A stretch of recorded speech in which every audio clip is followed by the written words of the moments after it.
Halo teman-teman semua, selamat datang di channel YouTubeku. Sudah lama ya kita nggak update buat videonya. Di video kali ini kita akan melanjutkan pembahasan kita tentang bahasa pemrograman Swift. Di video kali ini kita akan membahas tentang variabel dan konstanta. Langsung saja kita mulai. Jadi apa itu variabel? Di dalam pemrograman, variabel adalah tempat untuk menyimpan sebuah data atau informasi yang nantinya bisa kita gunakan atau manipulasi selama program kita itu berjalan. Di dalam bahasa pemrograman, variabel itu ibaratnya sebuah wadah yang isinya itu kita bisa isi dengan apapun.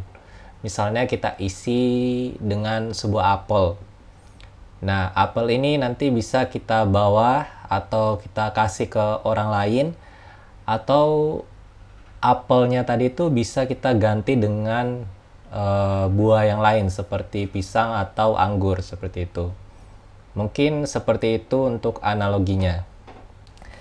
Nah, di bahasa Swift kita dapat mendeklarasikan sebuah variabel dengan menggunakan kata kunci var dilanjutkan dengan nama variabelnya, misalnya number sama dengan 10. Ini berarti kita membuat sebuah variabel number yang di dalam variabel itu kita simpan angka 10.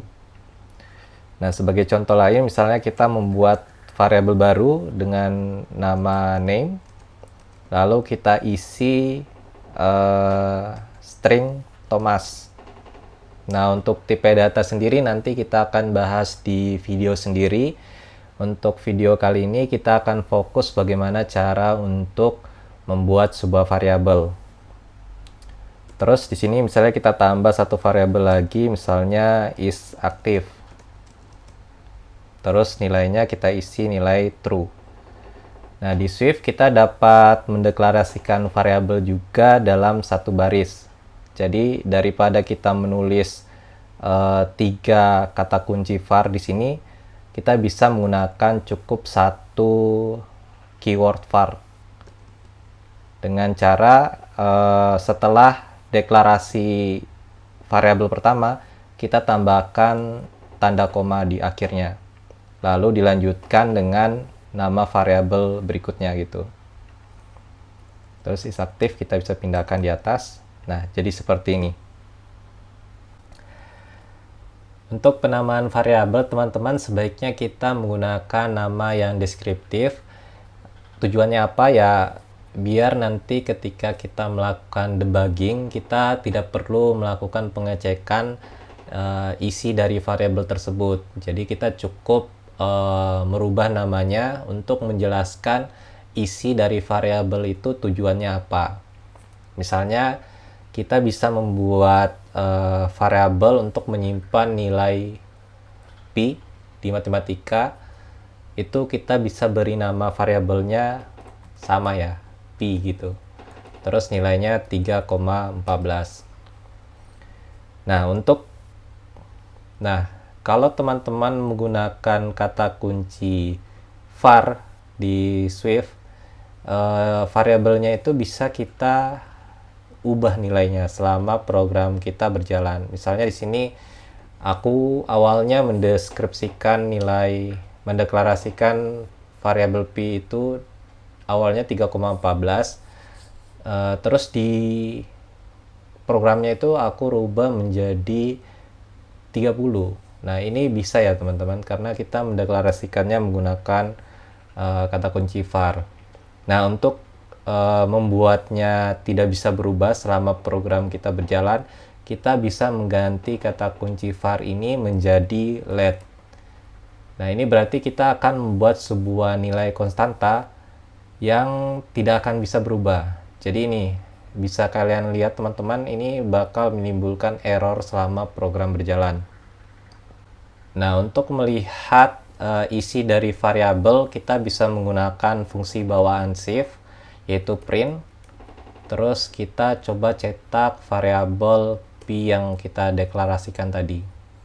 Terus teman-teman bisa klik tanda running di sebelah kiri ini. Kita tunggu sebentar. Nah, berikut hasilnya. Di sini ada dua nilai. Nilai pertama adalah nilai yang terakhir dievaluasi dari Escott, yaitu 3,14. Lalu nilai kedua ini hasil dari kita ngecetak variabel P tadi. Nah, ini akan menampilkan 3,14. Nah, di Swift juga teman-teman kita bisa menyisipkan sebuah variabel itu ke dalam sebuah string. Misalnya di sini kita membuat string ini adalah nilai P. Terus untuk menyisipkan variabel ke dalam string, kita menggunakan teknik yang namanya string interpolation, teman-teman. Di sini kalau di Swift kita pakai tanda garis miring yang kebalik, terus dalam kurung, lalu variabel apa yang kita ingin cetak, misalnya nilai P tadi. Terus coba kita jalankan lagi. Nah, akan mencetak string ini adalah nilai P 3,14. Nah, begitu teman-teman bagaimana cara kita membuat sebuah variabel dan konstanta di Swift. Semoga kalian semua bisa paham. Kalau misalnya ada yang tidak dipahami, silakan ajukan pertanyaan di kolom komentar di bawah video ini. Mungkin itu dulu untuk video kali ini. Sampai ketemu lagi di video berikutnya. Bye-bye.